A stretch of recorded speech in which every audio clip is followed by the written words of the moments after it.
बिस्मिल्लाहिर्रहमानिर्रहीम। आज हम एक्सरसाइज 6.5 फर्स्ट ईयर मैथमेटिक्स का पार्ट नंबर 1 करते हैं।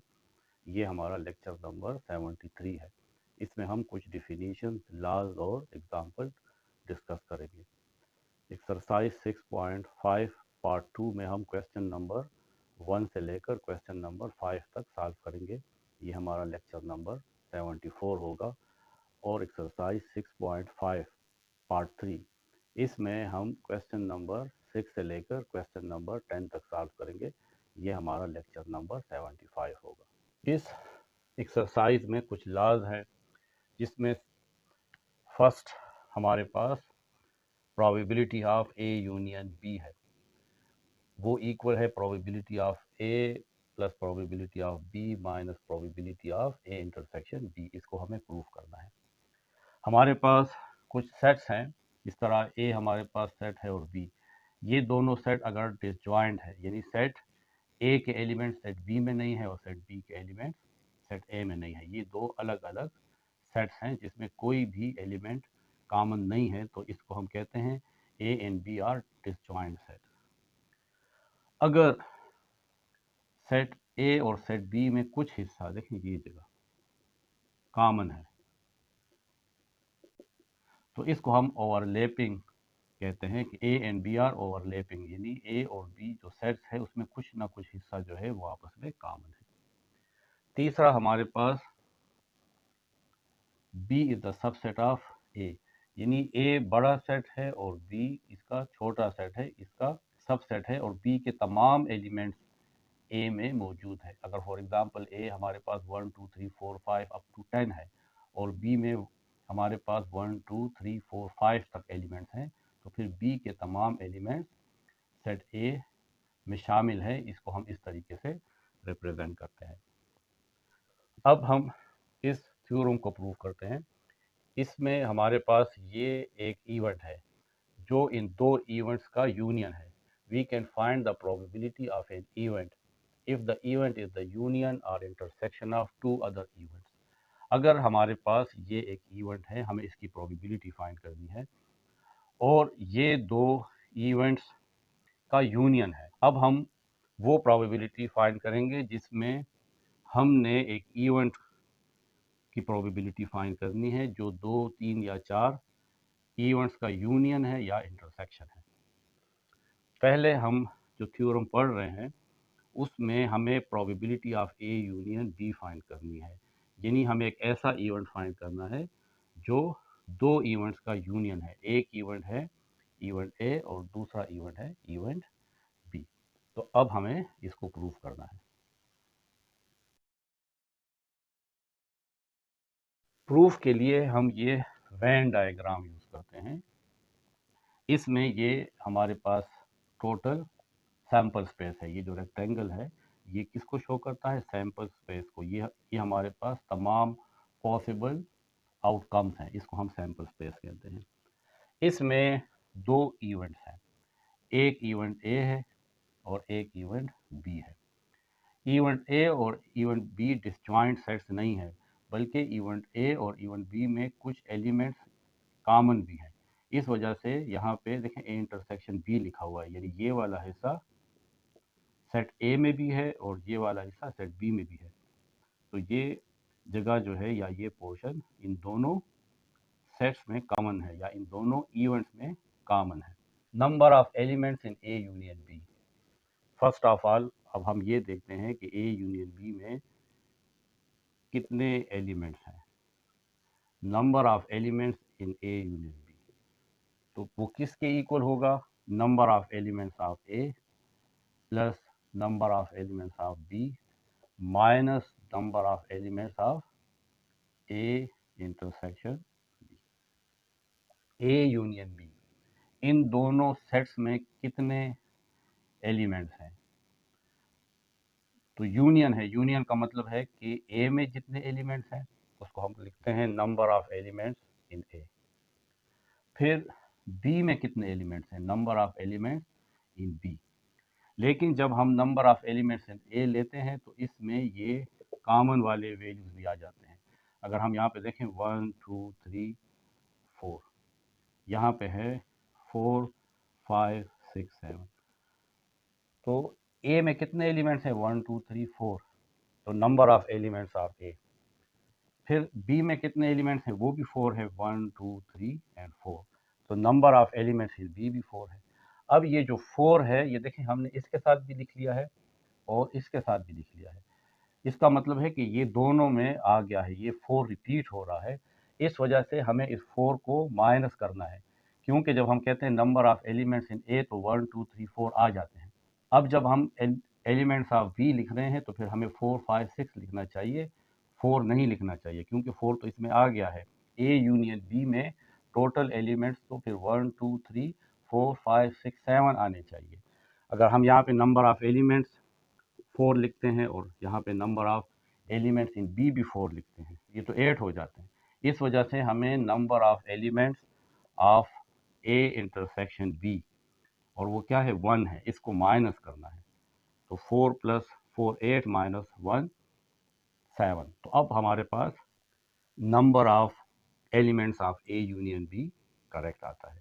इस वजह से हमने number of elements A union B में number of elements of A plus number of elements of B, इन दोनों को प्लस करके number of elements of A intersection B, यानी इस कॉमन पोर्शन में कितने एलिमेंट्स हैं उसको माइनस करना है। तो वो 1 है तो 1 माइनस कर लेंगे। अब हमने probability of A union B find करना है।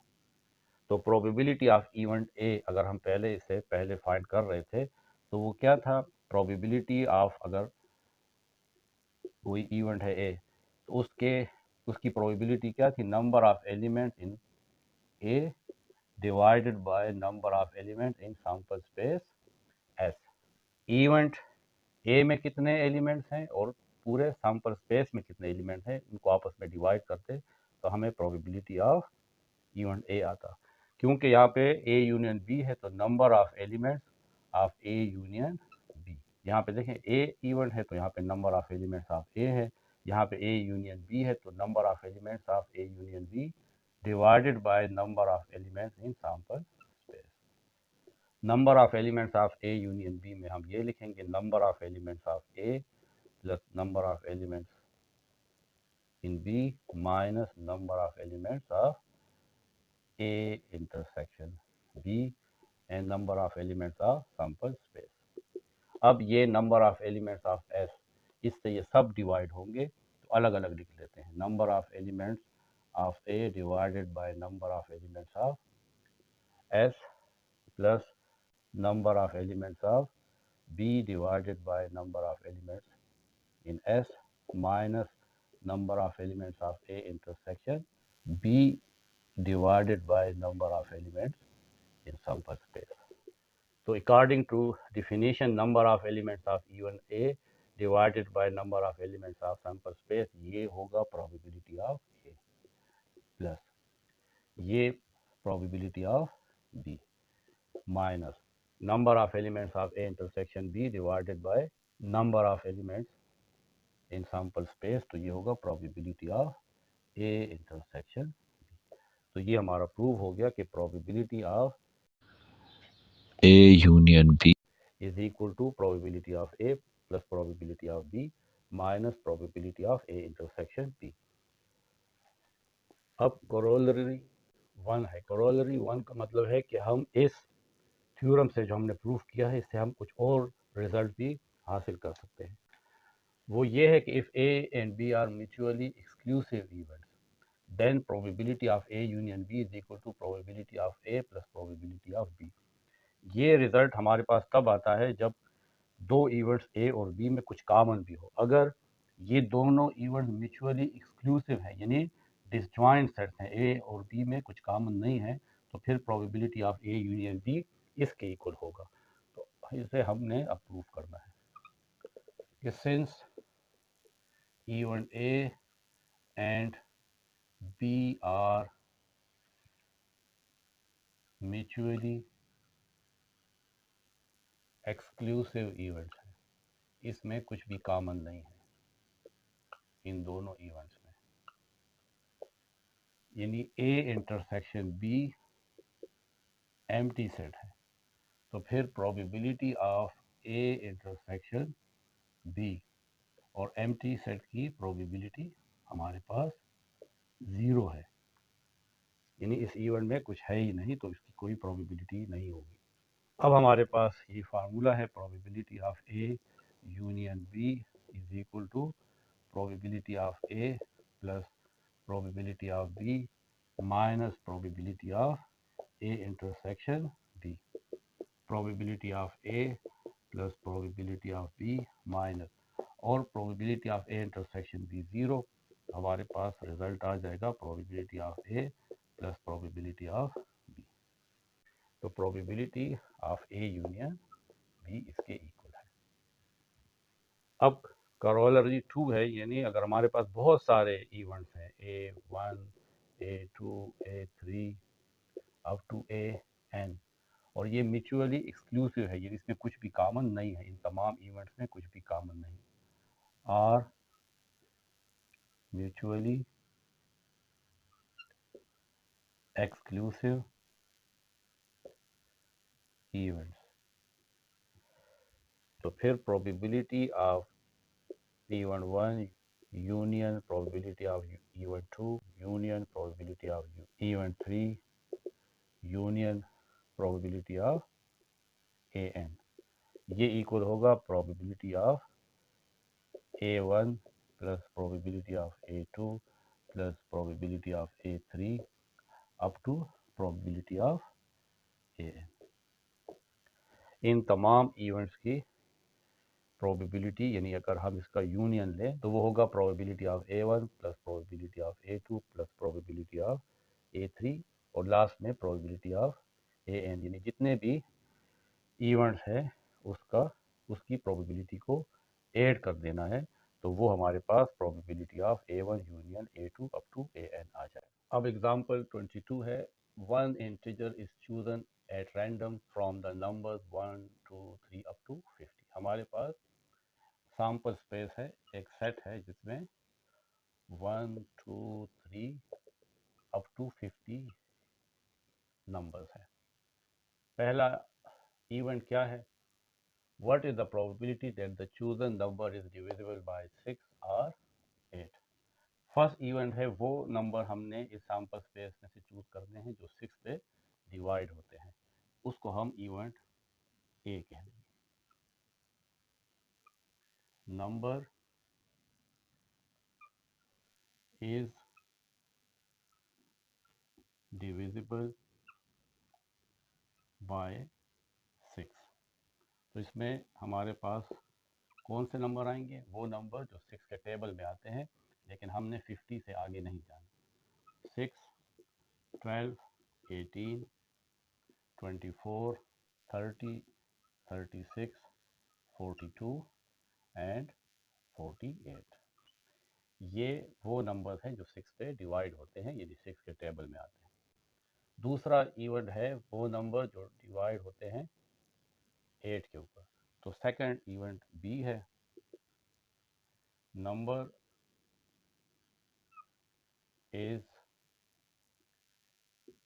Divisible by 8। इसमें वो नंबर आ जाएंगे जो 8 पे डिवाइड होते हैं, तो जो 8 के टेबल में आते हैं वो 8 पे डिवाइड होते हैं, यानी 8 16 24 32 40 एंड 48। तीसरा इवेंट है ए इंटरसेक्शन बी, वो नंबर जो 6 पे भी डिवाइड होते हैं और 8 पे भी डिवाइड होते हैं, तो हम इन दोनों सेट में देख लेंगे कि इन दोनों सेट्स में कौन कौन सी वैल्यूज कॉमन है।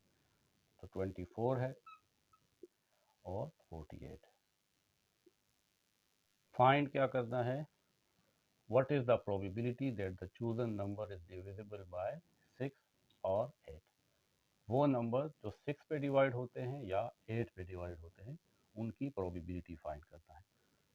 तो probability of number divisible by 6 और डिविजिबल बाय 8, तो 6 पे डिवाइड होने वाले नंबर्स जो हैं उसको सेट ए में लिखा गया है और 8 पे डिवाइड होने वाले नंबर्स को सेट बी में लिखा हुआ है, या ये इवेंट ए है और ये इवेंट बी है।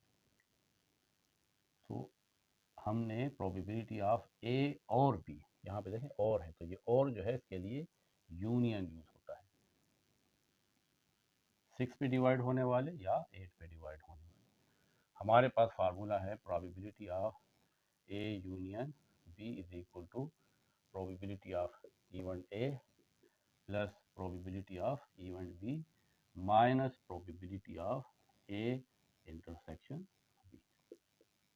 अब probability of event A find करनी है, प्रोबेबिलिटी ऑफ इवेंट बी और minus probability of A intersection B. इन तमाम वैल्यूज को हमने इस फार्मूला में पुट करना है। सैंपल स्पेस में कितने एलिमेंट्स हैं? 50 है, 1 2 3 अप टू 50। तो number of elements in sample space is 50. Number of elements in event A is equal to 1 2 3 4 5 6 7 8. Number of elements in event B 1 2 3 4 5 6. Number of elements in A intersection B 1 and 2. Probability of event A is equal to number of elements in event A divided by number of elements in sample space.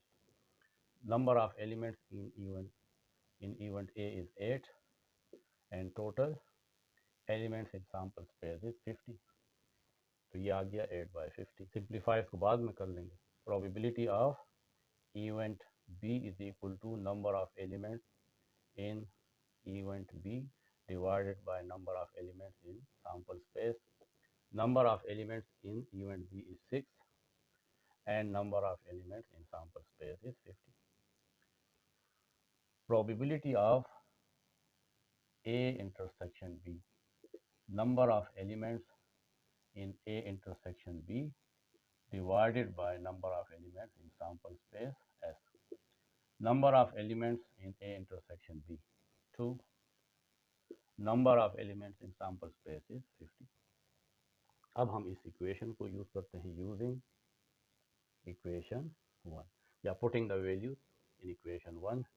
Probability of A union B is equal to probability of A plus probability of B minus probability of A intersection B.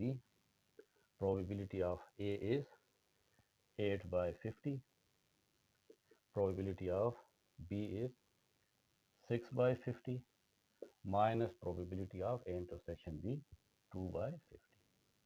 अब हम इसका LCM ले लेते हैं. 50 LCM आएगा, ऊपर आ जाएगा 8 + 6 - 2.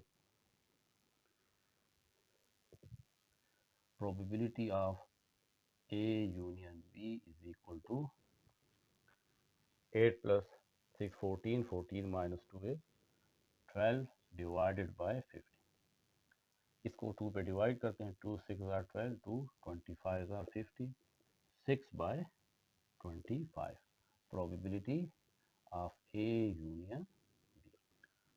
वो नंबर जो 6 पे डिवाइड होते हैं या 8 पे डिवाइड होते हैं उनकी प्रोबेबिलिटी हमारे पास है 6/25. यानी 25 चांसेस में 6 चांसेस ऐसा है कि वो नंबर या 6 पे डिवाइड होगा या 8 पे.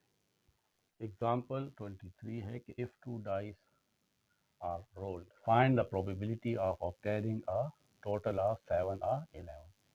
2 डाइस को हम इस तरीके से फेंकते हैं तो क्या प्रोबेबिलिटी है कि उसके जो टॉप फेस है दोनों डाइस पे, उस पे जो भी नंबर आए उसको हम ऐड करें, तो उसको ऐड करने वाले नंबर्स जो हैं वो या तो 7 हो या उस डाइस पे जो हमारे पास ऊपर इसके टॉप पे जो वैल्यू आए उसका सम 11 हो, यानी जिस तरीके से 5 और 6 है.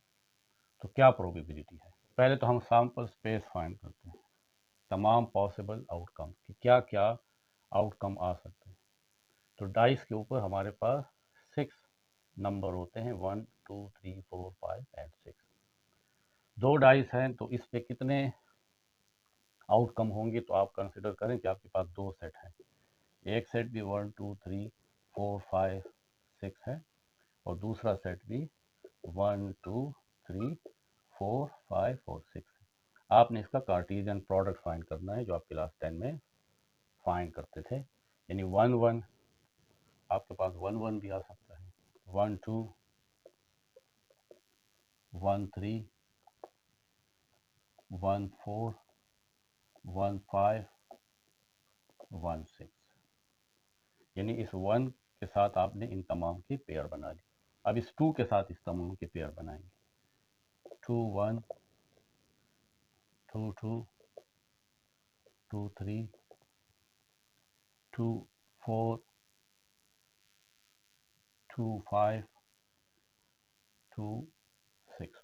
अब इस 3 के साथ इन तमाम के पेयर बनाएंगे। 3 1 3 2 3 3 3 4 3 5 3 6। अब 4 के साथ इन तमाम नंबर्स के पेयर बनाएंगे। 4 1 4 2 4 3 4 4 4 5 4 6। अब इस 5 के साथ सबके पेयर बनाएंगे। 5 1 5 2 5 3 5 4 5 5 5 6। लास्ट में हमने 6 के साथ इन तमाम नंबर्स के पेयर बनाने। 6 1 6 2 6 3 6 4 6 5 और 6 6। ये हमारे पास टोटल सैम्पल स्पेस है। ये 36 एलिमेंट्स हैं ये तमाम। तो number of elements in S is 36। Find क्या करना है, the probability of obtaining a total of 7 और 11। अब हमने वो पेयर इसमें से सेलेक्ट करने हैं जिस 2 एलिमेंट्स को हर एक पेयर में ऐड करें तो 7 आए, या दूसरा हमारे पास इवेंट है कि इनको ऐड करें तो 11 आए। तो प्रोबेबिलिटी फाइंड करना है कि 7 हो सम या 11 हो। तो देखें पहले 7 के लिए हमारे पास फर्स्ट इवेंट है अ टोटल ऑफ 7 अकर्स। तो ऐसे कितने पेयर हैं, 1 और 6 7 बनता है, 2 और 5 7 बनता है, 3 और 4 7 बनेगा, 4 और 3 7 बनता है, 5 एंड 2 7 है और 6 और 1 7 है। इसको हम लिख लेते हैं 1 6 2 5 3 4 4 3 5 2 और 6 1। इन सब पेयर्स को ऐड करें तो 7 आता है। 1 6 से भी 7 आता है, 2 5 से भी 7 आता है, 3 4 से भी 7 आता है, सो ऑन। कितने एलिमेंट्स हैं, 1 2 3 4 5 6। नंबर ऑफ एलिमेंट्स इन ए 6 है। अब हम बी इवेंट लेते हैं, उसमें टोटल ऑफ 11 में अगर हम देखें तो 5 और 6 11 आता है और 6 और 5 ये 2 पेयर।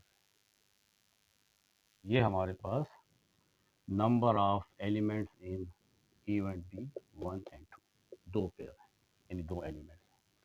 अब हमें क्योंकि फार्मूला में ए इंटरसेक्शन बी भी आता है, इसमें और इसमें कुछ भी कॉमन नहीं है, इन तमाम पेयर में और इसमें कुछ कॉमन नहीं, तो ए इंटरसेक्शन बी ये एम्प्टी सेट है। अब हमने प्रोबेबिलिटी ऑफ ए फाइंड करना है, तो number of elements of A divided by number of elements of S. Number of elements of A 6 है और total number in S is 36, 6 by 36। Probability of event B, number of elements in B divided by total number in sample space। Number of elements in B is 2, so 2 divided by 36। Probability of A intersection B, क्योंकि इसमें कोई element नहीं है तो number of elements in A intersection B divided by number of elements in S, तो इसमें 0 elements है, nothing, और नीचे 36 है तो इससे तो 0 आएगा। इसका मतलब है कि यहाँ पे जो दो इवेंट है ये म्यूचुअली एक्सक्लूसिव है, इसमें कुछ कॉमन नहीं है। इस वजह से हमने जो दूसरा थ्योरम प्रूफ किया था उसको यूज़ करेंगे, इसमें ए इंटरसेक्शन बी नहीं आएगा। तो अब हमें probability of A union B, यानी प्रोबेबिलिटी ऑफ या 7 हो सम या 11 हो, तो probability of A union B होगा probability of A plus probability of B. और ये हमारे पास, अगर आप इसको लिख भी दें, probability of A intersection B तो लिख लें, लेकिन बाद में ये 0 हम इसको लिखेंगे। Probability of A is 6/36, probability of B is 2/36 और ये 0।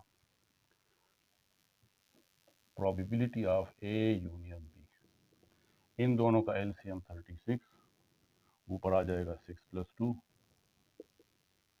यानी 8/36, 4 2 * 8, 4 9 * 36। Probability of A union B is equal to 2/9। Next topic है complementary events. Suppose we divide sample space into two subsets or event E and E prime such that E and E prime is empty set and E union E prime is equal to S।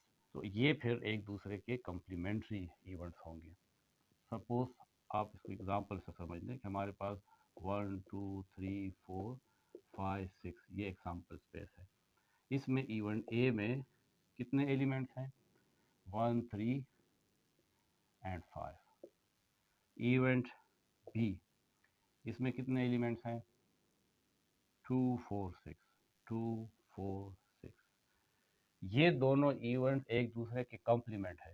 यानी अगर इसको हमें ई से show कर दूं और इसको ई prime से, इन दोनों में देखिए कुछ भी कॉमन नहीं है। कॉम्प्लीमेंट सेट्स वो सेट्स होते हैं जिसमें कुछ कॉमन ना हो। ई सेट में ई प्राइम के एलिमेंट्स नहीं है और ई प्राइम में ई के एलिमेंट्स नहीं है, यानी इन दोनों का इंटरसेक्शन एम्प्टी सेट हो।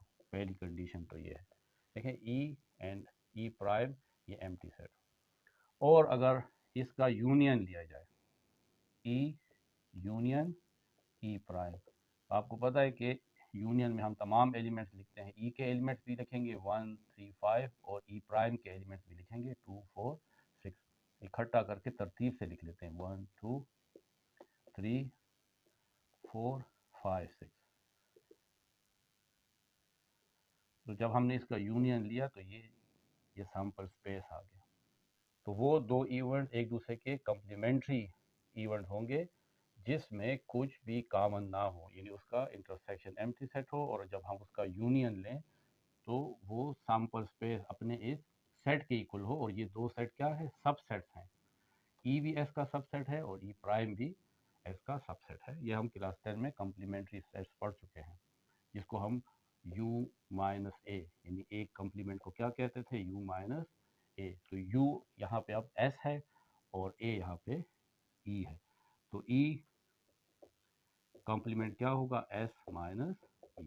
अब ये थ्योरम प्रूफ करना है कि if e and e prime are complementary events, अगर e और e प्राइम कॉम्प्लीमेंट्री इवेंट्स हैं तो probability of event e prime होगा 1 minus probability of event E probability of event E को अगर हम 1 से माइनस करें तो फिर वो प्रोबेबिलिटी ऑफ ई कॉम्प्लीमेंट आ जाएगा। इसको हम प्रूफ करते हैं।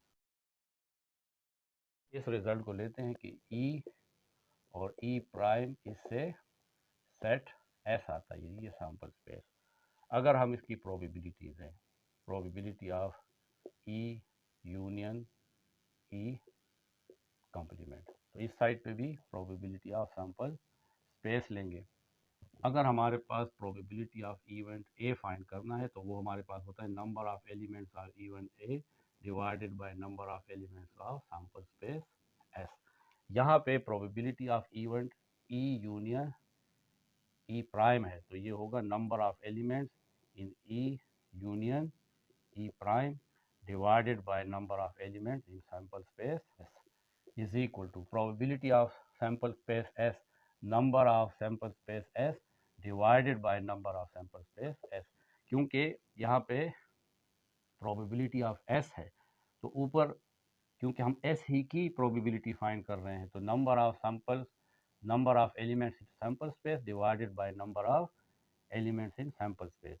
और यहाँ पे हम probability of E union E prime find कर रहे हैं तो वो होगा number of elements in E union E prime divided by total number of elements in sample space। नीचे हम हमेशा total number of elements in sample space आएगा और ऊपर उस सेट के नंबर ऑफ एलिमेंट्स आएंगे जिसकी प्रोबेबिलिटी हम फाइंड कर रहे हैं। अभी हमने जो पढ़ा है कि number of elements of event E union number of elements of event E prime होता है number of elements of E plus number of elements of E prime और साथ होता है minus number of elements of E intersection E prime, पहला theorem जो हमने पढ़ा था। एंड एन ऑफ एस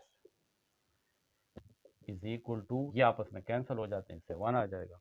इसको अलग अलग लिखेंगे, number of elements of E divided by n of S plus number of elements of E prime divided by n of S minus number of elements in E intersection E prime divided by number of elements in S is equal to 1।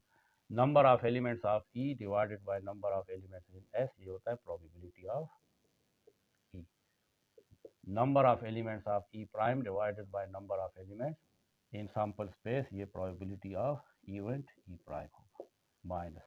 यहाँ पे हमने पढ़ा है कि ये दोनों events mutually exclusive है तो number of elements in E intersection E prime, क्योंकि ये दोनों इवेंट्स म्यूचुअली एक्सक्लूसिव है इसलिए इसमें कॉमन एलिमेंट 0 होंगे। N of S is equal to 1। साथ लिख लेंगे कि ई एंड ई प्राइम ये एम्प्टी सेट है। P of E plus P of E prime 0 divided by n of S इससे 0 आएगा is equal to 1। probability of event E prime को यहीं पे छोड़ दे 1, इस वैल्यू को उस साइड पे ले जाए तो minus probability of event E, और ये हमारा प्रूफ है। प्रूफ। एग्जाम्पल 24 है कि a coin is tossed 6 times in succession, what is the probability that at least one head occurs। एक कॉइन को 6 टाइम हम इस तरीके से टॉस करते हैं, क्या प्रोबेबिलिटी है कि कम से कम 1 हेड आए, यानी 6 के 6 भी हेड आ सकते हैं, 5 भी हेड आ सकते हैं, 4 भी हेड आ सकते हैं, कम से कम एक हेड ज़रूर आना चाहिए। अगर हम इसको अब डायरेक्ट सॉल्व करें तो फिर हमें उन तमाम आउटकम्स को देखना पड़ेगा जिसमें कम से कम एक हेड आता हो। जो इससे पहले जो थ्योरम है उसमें हमें कंसेप्ट दिया गया है कि हम इसका कंप्लीमेंट जो है उसकी प्रोबेबिलिटी फाइंड करें और फिर उसको 1 में से माइनस कर दें। हमने ये प्रूफ किया था, लेकिन आप इसको इस तरह भी लिख सकते हैं कि प्रोबेबिलिटी ऑफ ई, इसको इस साइड पे लें और ये उस साइड पे ले जाए तो 1 minus probability of event E complement. तो हम अगर ई कम्प्लीमेंट की प्रोबेबिलिटी फाइंड कर लें और उसको 1 में से माइनस कर लें और फिर तो वो हमारे पास प्रोबेबिलिटी ऑफ इवेंट ई आ जाएगी। इवेंट ई क्या है कि कम से कम एक हेड हो, तो फिर ई कम्प्लीमेंट क्या होगा कि कोई भी हेड ना हो। अब इसके टोटल आउटकम कितने आते हैं, total number of elements in sample space, तो फार्मूला है 2 पावर n, क्योंकि यहाँ पे नंबर ऑफ टॉस जो है वो 6 है तो 2 पावर 6, यानी इसके 64 आउटकम आते हैं। इस तरीके से हमने एक एग्जांपल में किया था, अगर हम 3 कॉइन्स को टॉस करते हैं तो देखिए उसके कितने आउटकम आते हैं, 8 आते हैं, यानी 2 पावर 3 8। तो वो कौन कौन से हो सकते हैं सैम्पल स्पेस में, यानी हेड हेड हेड, तीनों हेड भी हो सकते हैं, 2 हेड एक टेल हो सकता है। फिर टेल को इस तरफ ले आए, पहला हेड दूसरा टेल और तीसरा हेड, या टेल यहाँ पे आ जाएगा। पहला कॉइन जो है टेल आ सकता है, बाकी दो से हेड आ सकते हैं। ये चार तो पॉसिबिलिटीज हो गए। फिर ये भी हो सकता है कि एक हेड हो और दो टेल हो। ये भी हो सकता है कि ये पहला वाला टेल हो, दरमियान वाला हेड हो और ये भी टेल हो। ये भी हो सकता है कि पहले दो कॉइन से टेल आए और एक से हेड आए। तो देखें 1 2 3 4 5 6 7, लास्ट ये हो सकता है कि तमाम के तमाम टेल हो।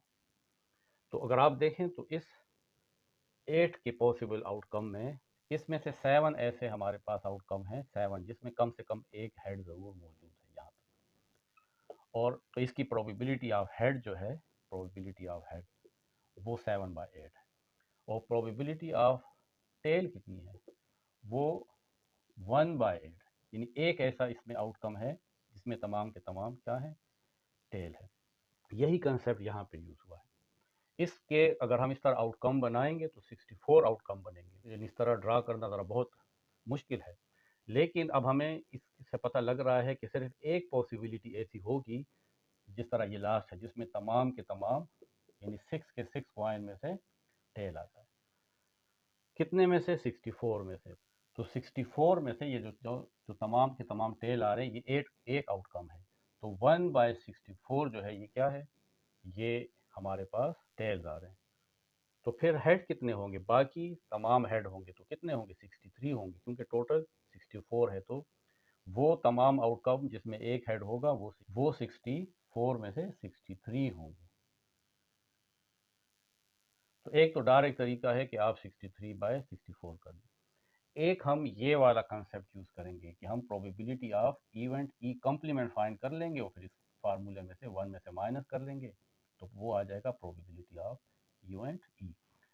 अब टोटल सैंपल स्पेस में जो एलिमेंट होंगे वो 64 होंगे। इवेंट ई हम लिखते हैं कि at least one head occurs.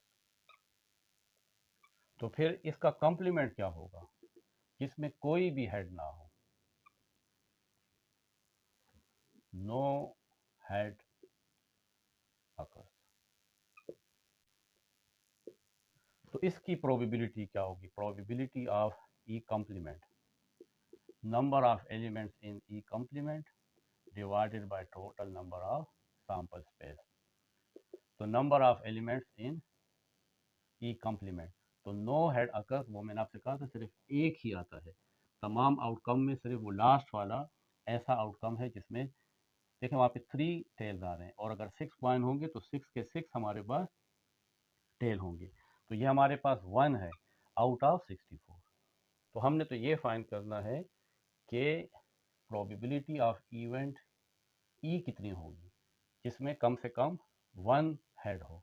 तो प्रोबेबिलिटी ऑफ इवेंट ई, ये वाला फार्मूला यूज़ करेंगे, 1 minus probability of E complement.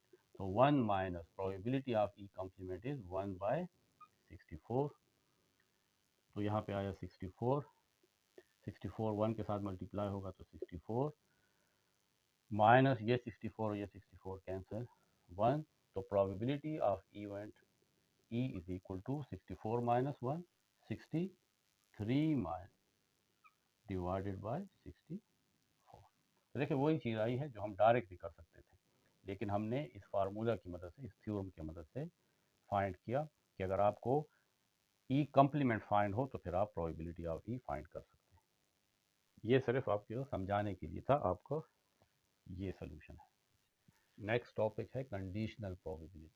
Conditional probability का मतलब है कि किसी भी इवेंट की हमें प्रोबेबिलिटी फाइंड करनी है, लेकिन साथ साथ उसके एक कंडीशन भी दी है, एक दूसरी प्रोबेबिलिटी भी गिवन है। फॉर एग्ज़ाम्पल एक पॉपुलेशन है, एक एरिया है, वहाँ पे ये सेलेक्ट करना है कि इस पॉपुलेशन में कैंसर के मरीज़ कितने हैं, तो इसकी प्रोबेबिलिटी फाइंड करनी है। अब इसमें जो प्रोबेबिलिटी होगी वो बहुत कम होगी, लेकिन अगर हम एक कंडीशन लगा दें कि वो लोग जो सिगरेट पीते हैं उनमें कैंसर की प्रोबेबिलिटी क्या है, तो अब हमारे पास जो दूसरा इवेंट है वो an adult is a heavy smoker आ गया। तो अब हमारे पास एक कंडीशन आ गई। तो अब इसकी प्रोबेबिलिटी हम किस तरह फाइंड करेंगे? तो पहला इवेंट तो ये है कि एक पॉपुलेशन है, उसमें एडल्ट का मतलब जवान लोग जो है उसमें कैंसर, उसमें लंग कैंसर की क्या प्रोबेबिलिटी है? तो फर्स्ट इवेंट है an adult has lung cancer. इसकी प्रोबेबिलिटी के साथ साथ एक दूसरी प्रोबेबिलिटी यानी एक शर्त रखी गई है कि N adult is a heavy smoker. ये जो नौजवान है ये बहुत ज़्यादा सिगरेट भी पीता है। द प्रोबेबिलिटी ऑफ इवेंट ए, तो इस इवेंट ए की प्रोबेबिलिटी अब हमें फाइंड करनी है given the occurrence of another event B. हमें एक दूसरा इवेंट दिया है यानी ये शर्त रखी है। तो इसको हम किस तरह फाइंड करेंगे? For events A and B, हमारे पास दो इवेंट्स ए और बी है। ये कहाँ से लिए गए हैं?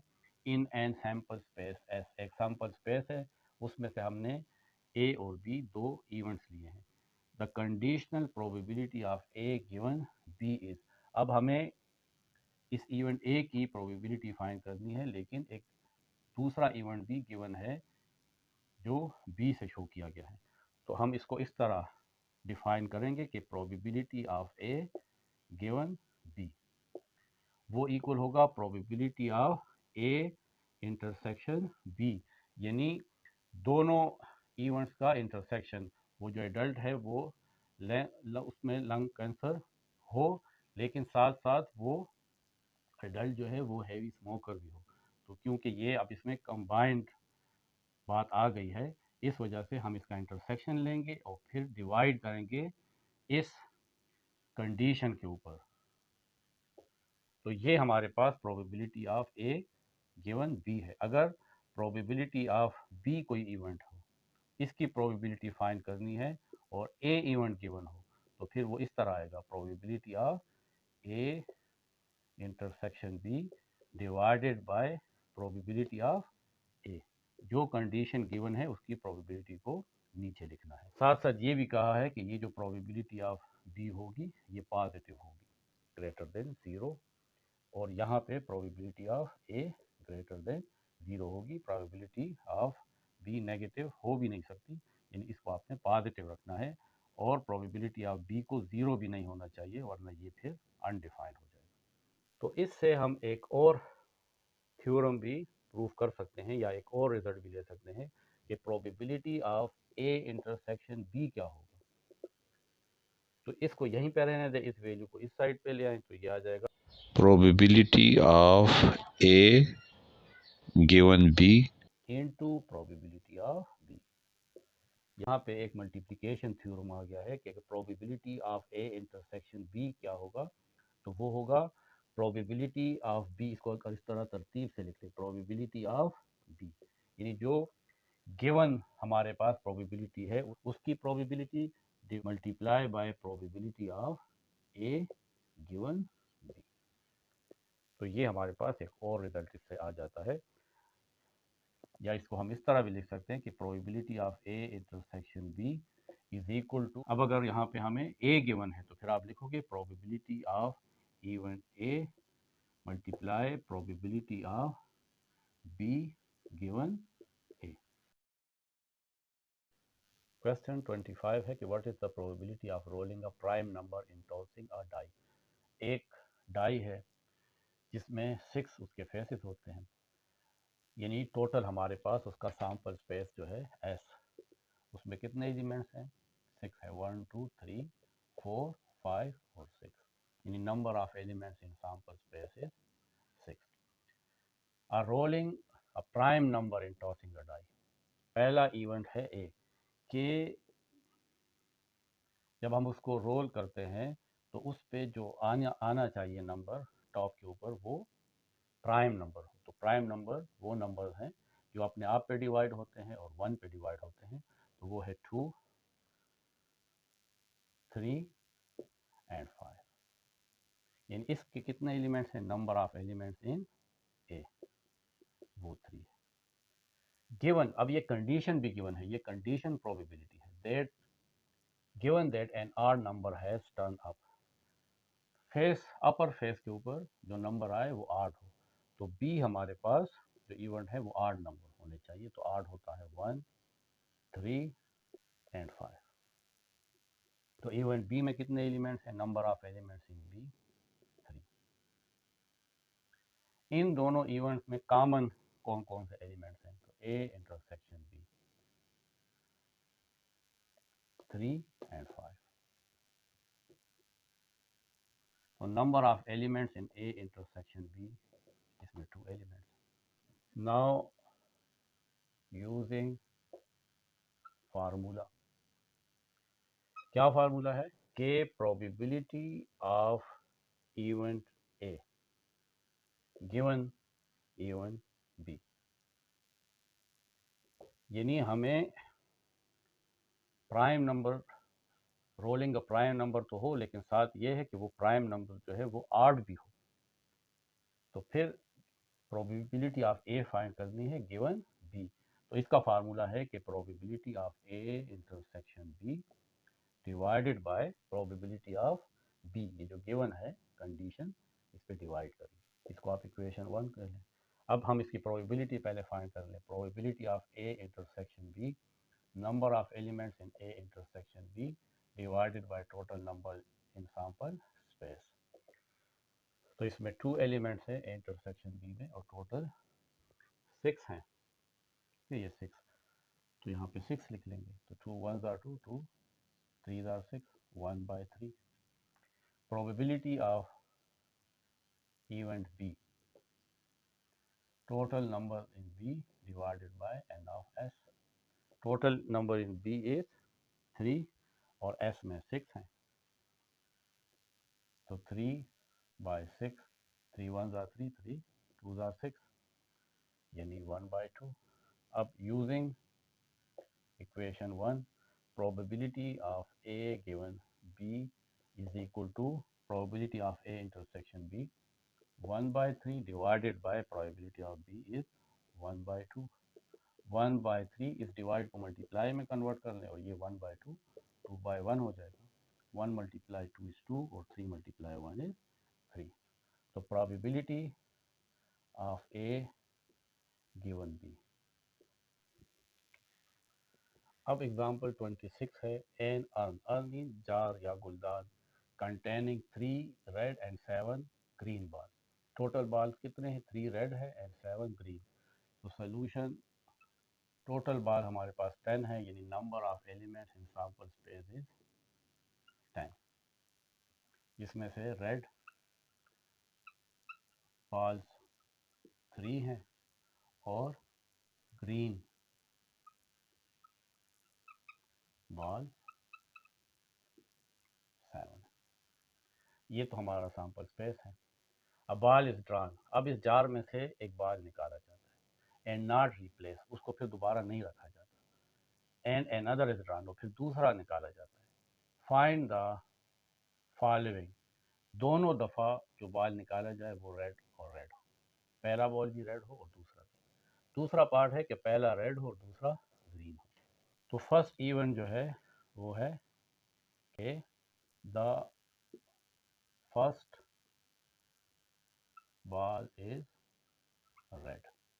तो प्रोबेबिलिटी क्या होगी? Probability of event A, probability of event A होगी नंबर ऑफ एलिमेंट्स इन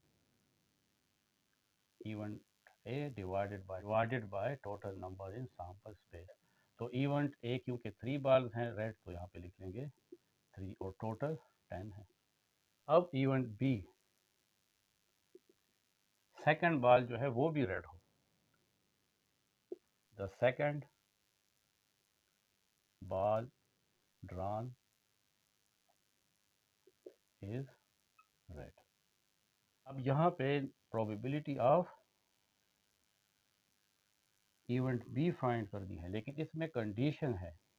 क्या कंडीशन है? कि जो हमने बॉल निकाला था उसको रिप्लेस नहीं किया गया, यानी एक बॉल निकालने के बाद रेड तो अब 2 रह गए हैं। तो यहाँ पे ए हमारे पास गिवन है, क्योंकि अब हमने बी की प्रोबेबिलिटी फाइंड करनी है, लेकिन ए पे डिपेंड कर रहा है, क्योंकि ए जो है उसमें हमने एक रेड बॉल निकाल लिया है, तो अब टोटल बॉल जो है वो 2 रह गए हैं, रेड 2 रह गए हैं, और जो टोटल सैंपल स्पेस थे वो 9 रह गए हैं। तो probability of B given A is 2/9। तो अब हमारे पास ये फाइंड करना है कि प्रोबेबिलिटी ऑफ दोनों रेड हो, यानी इवेंट ए और इवेंट बी का हमने एंड फाइंड करना है, इंटरसेक्शन दोनों एंड आया है, तो probability of A intersection B. तो यहाँ पे हम मल्टीप्लिकेशन थ्योरम पढ़ेंगे, हमारे पास दोनों रेड हैं, तो प्रोबेबिलिटी ऑफ ए और probability of B given A, इसका multiplication probability of B given A. तो प्रोबेबिलिटी ऑफ ए हमारे पास 3/10 है और probability of B given A ये 2/9 है, तो 2/9, 3 1s are 3, 3 3s are 9, 2 1s are 2, 2 5s are 10, 1/3 5s are 15। Second part है कि probability of red and green. तो प्रोबेबिलिटी ऑफ रेड, तो हमारे पास प्रोबेबिलिटी ऑफ रेड को हम सी से शो कर लेते हैं।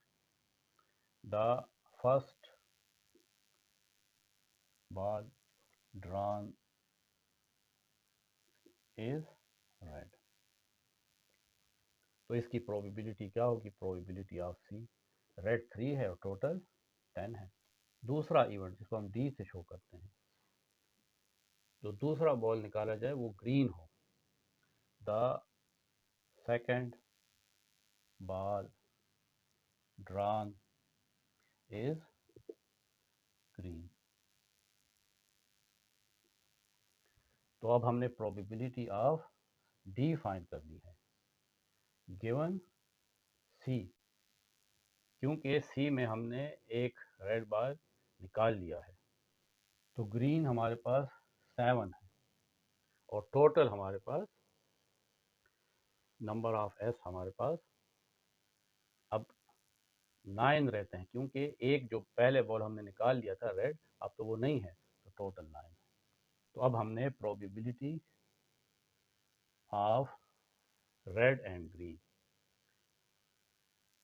सी एंड डी, तो probability of C multiply probability of D given सी।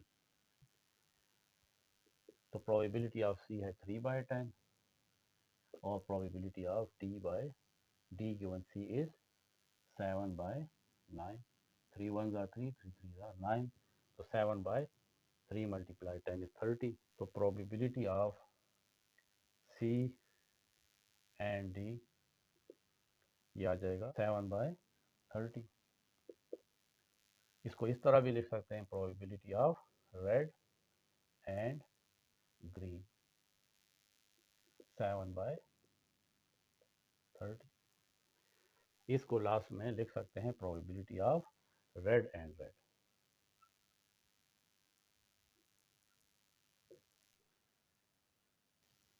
अब एक और टॉपिक है कि डिपेंडेंट एंड इंडिपेंडेंट इवेंट्स। कुछ इवेंट्स हैं जो एक दूसरे पे डिपेंड करते हैं, जिस तरह अभी हमने पढ़ा कंडीशनल प्रोबेबिलिटी में, जिसमें इवेंट ए इवेंट बी पे डिपेंड कर रहा था।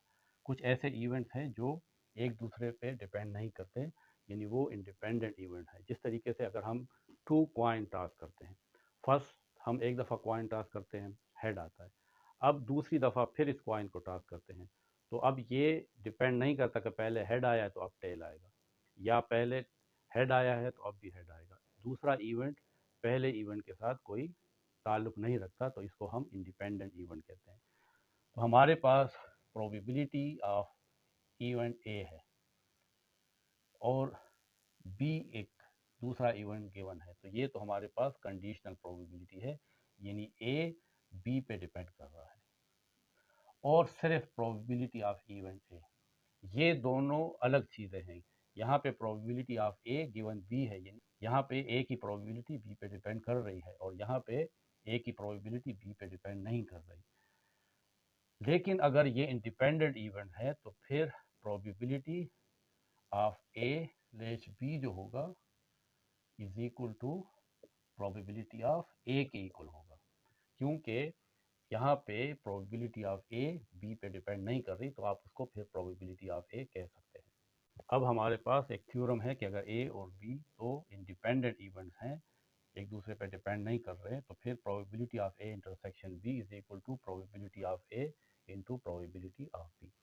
अभी हमने प्रूफ किया है कि probability of A intersection B is equal to होगा probability of A into probability of B depend on A. ये हमारे पास वो थ्योरम है। अब प्रोबेबिलिटी ऑफ ए, क्योंकि बी ए पे डिपेंड नहीं कर रहा, तो फिर प्रोबेबिलिटी ऑफ बी गिवन ए को हम लिख सकते हैं प्रोबेबिलिटी ऑफ बी। फिर ये इंडिपेंडेंट इवेंट है, तो फिर हम प्रोबेबिलिटी ऑफ बी गिवन ए को लिख सकते हैं प्रोबेबिलिटी ऑफ बी। तो ये हमारे पास प्रूव हो गया कि probability of A intersection B is equal to probability of A into probability of B, अगर ए और बी इंडिपेंडेंट इवेंट है। इसको हम कई इवेंट्स के लिए प्रूव कर सकते हैं कि probability of A intersection probability of B intersection probability of C, अगर 3 इवेंट्स हैं इंडिपेंडेंट, तो वो इक्वल होगा probability of A into probability of B into probability of C. अगर n हमारे पास इवेंट्स हैं, A1 intersection A2 intersection A3 up to intersection AN, तो इक्वल होगा probability of A1 into probability of A2 into भी multiply probability of A3 up to so on, last में probability of AN। Example 27 है कि space shuttle has 4 independent computer control system. Space shuttle को जो space में भेजा जाता है डिफरेंट सैटेलाइट्स को, उसमें 4 कंप्यूटर कंट्रोल सिस्टम्स हैं जो तमाम इंडिपेंडेंट हैं, एक दूसरे पे कोई डिपेंड नहीं करता। If the probability of failure of any system is 0.001, कोई भी सिस्टम किसी भी वक्त ख़राब हो सकता है, हर एक की प्रोबेबिलिटी क्या है 0.001 है। What is the probability of the failure of all 4 system, एक साथ ये तमाम के तमाम 4 सिस्टम फेल हो जाए, इसकी क्या प्रोबेबिलिटी है। देखिए गिवन ये है कि probability of first computer system वो भी 0.001 है, सेकंड कंप्यूटर सिस्टम E2 उसकी प्रोबेबिलिटी भी 0.001 है, थर्ड कंप्यूटर सिस्टम उसकी प्रोबेबिलिटी भी 0.001 है, और फोर्थ जो सिस्टम है उसको हम E4 से कर लेंगे, वो इवेंट E4 हो जाएगा, उसकी प्रोबेबिलिटी भी 0.01 है। तो probability of event 1 intersection event 2 intersection event 3 intersection event 4, एक साथ इन तमाम कंप्यूटर सिस्टम की फेलियर की प्रोबेबिलिटी क्या होगी, ये एंड वाला थ्योरम यूज़ करेंगे कि तमाम एक साथ ख़राब हो तो उसकी प्रोबेबिलिटी होगी, ये भी ख़राब हो, ये भी एंड है, तो ये सब इक्वल होता है और ये आपस में इंडिपेंडेंट कंट्रोल सिस्टम है, तो ये तमाम इंटरसेक्शन मल्टीप्लिकेशन के इक्वल होगा probability of E1 into probability of E2 probability of E3 probability of E4। ये भी 0.001 है, ये भी 0.001, ये भी 0.01, ये भी 0.001 है।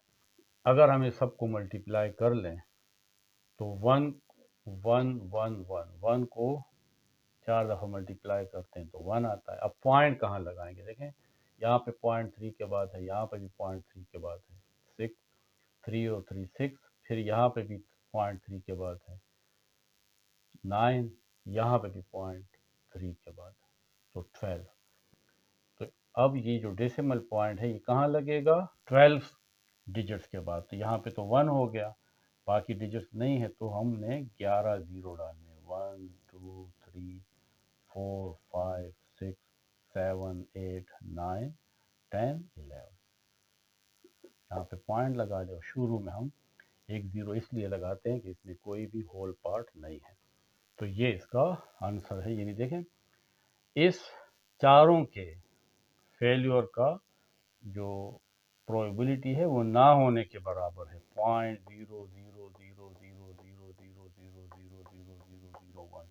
तो हम कह सकते हैं कि ये कंट्रोल सिस्टम कि चारों के चारों कंप्यूटर ख़राब हो जाए नामुमकिन सी बात है।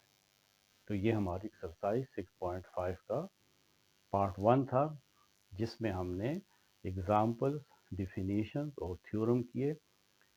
अब हम इसके बाद लेक्चर नंबर 74 करेंगे, exercise 6.5 part 2, question 1 to 5, lecture number 74। इसके बाद exercise 6.4 part 3, question 6 to question 10, lecture number 75।